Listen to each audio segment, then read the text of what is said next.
continuing our conversation from the last lecture, is how these economic and now technological changes can have consequences beyond just the changes they make, right? And how they can actually ultimately contribute to the sectional tensions, even if they're meant to address those sectional issues.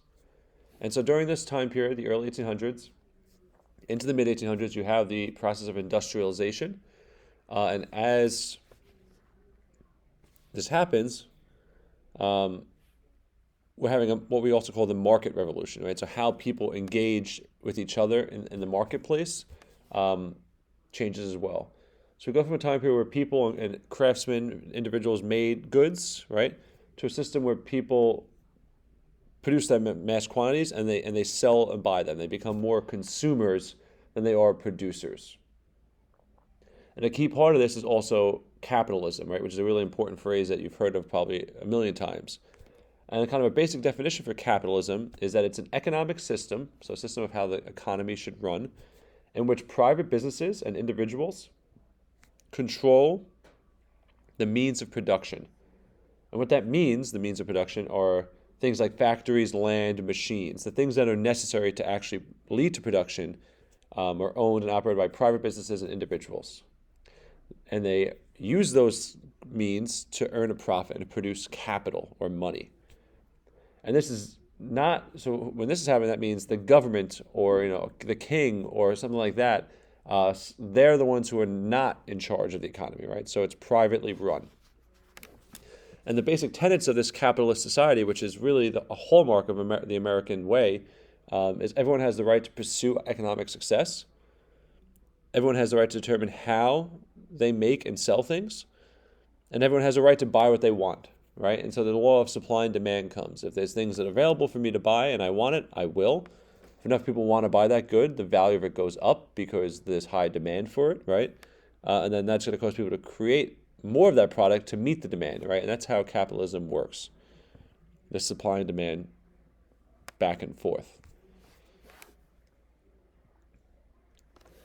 And so while we have the market revolution happening and capitalism kind of developing out of what came before it, we have really important improvements to transportation and communication throughout the 1900s.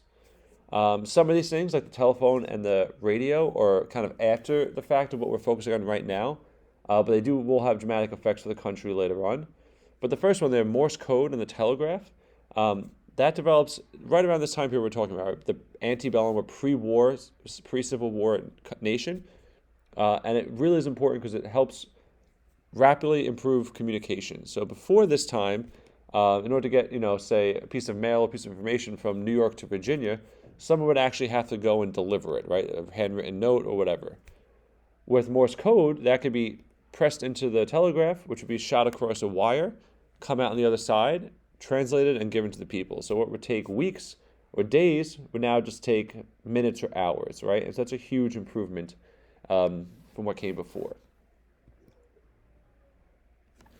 By the time the Civil War happens, there are telegraph lines throughout the United States, so you can get a message from New York to California, which is going to be really important for communicating during the war itself, right? Generals keeping up to date with what's happening elsewhere. By the 1900s, these telegraph lines span pretty much the entire world, right? So that you can message something from New York to England, say, for example. These telegraphs are used by all different types of people. They're used by businesses to keep track of orders and prices. They're used by the government to communicate with the frontier. So at this time, the frontier would be the western states, well, not states yet, western territories. And they're used by railroads to keep trains on schedule. Right? So there's huge economic benefits. When you can do all these things and you can communicate more easily, it reduces cost, which reduces price for the consumers, and it promotes efficiency. So you can get more done in less amount of time. And efficiency and reducing costs are hallmarks of the capitalist system, right? And so the Morse code and telegraph are really important for that. In addition to increasing the ease of communicating, there's also improvement in transportation. So we mentioned in the previous lecture, right, about canals, the Erie Canal being kind of the most famous of those, built in 1825. There's also steamships. The first steamship to set sail was created by a man named Robert Fulton in New York in 1807, and it sailed up the Hudson River from New York City to Albany. It did this trip in 6 hours. right? Which might seem like a crazy long time to us because nowadays you can drive to Albany from New York in 3.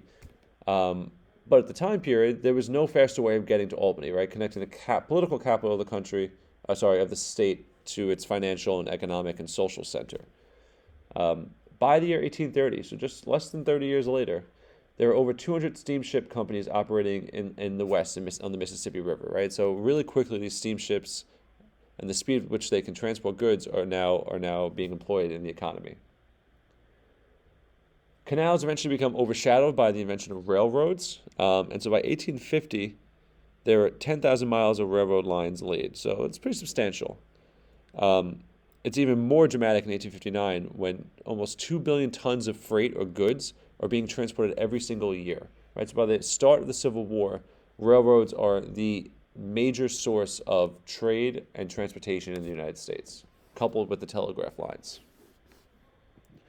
And so these graphs, I think, are just a cool way to visualize how important the railroads are. So in the year 1800, before the railroads are being developed, this map shows us how long it would take to get to different parts of the country from New York. So from New York, say, to Virginia, D.C. area, based on this map, it would take us 4 or 5 days to get to. Right? To get to where Chicago would be, because Chicago's not really even a city at this point, out here would take close to 6 weeks. Right? That's a long time to travel.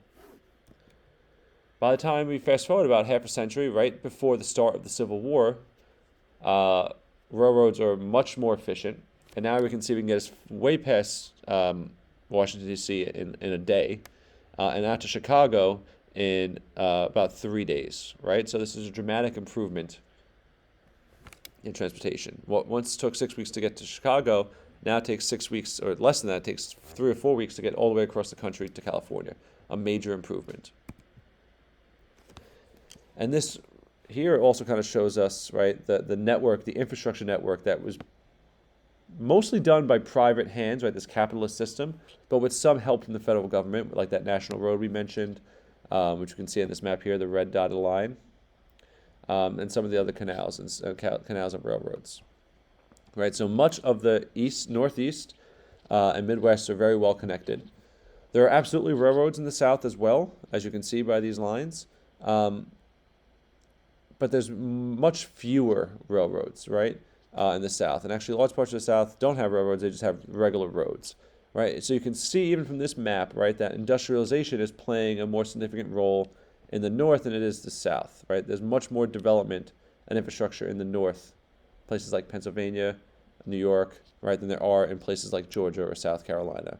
And that's another kind of key part here, right? As the North advances industrially, they get wealthier and better off. And the South, many people in the South aren't experiencing that.